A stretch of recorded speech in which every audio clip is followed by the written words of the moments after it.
someone you know or one of your team isn't feeling great at work, then they might need a good listening to. Not a good talking to, a good listening to.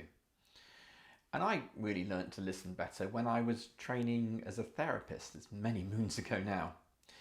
And as part of the training, I went to see a therapist, and I went to see this wonderful, older, wise woman who was called Nan. And she used to say to me, Nick, really a therapist only does three things. They listen to their client, and then they reflect back, and then they ask some deepening questions to help them move on. And that's what I think a good listening to is really about. So, sit down with someone, or possibly go for a walk with them. Make sure you're giving them your attention, you're not being distracted. And ask them how they are. Let them start talking. But interject with reflections like, oh, I hear you say that.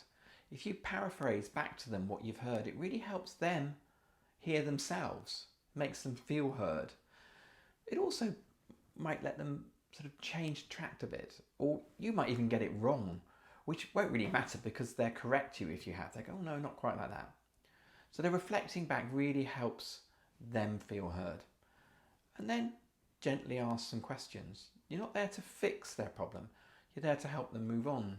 So it might be a deepening question such as, how does that make you feel? So you're trying to get to the emotion underneath it.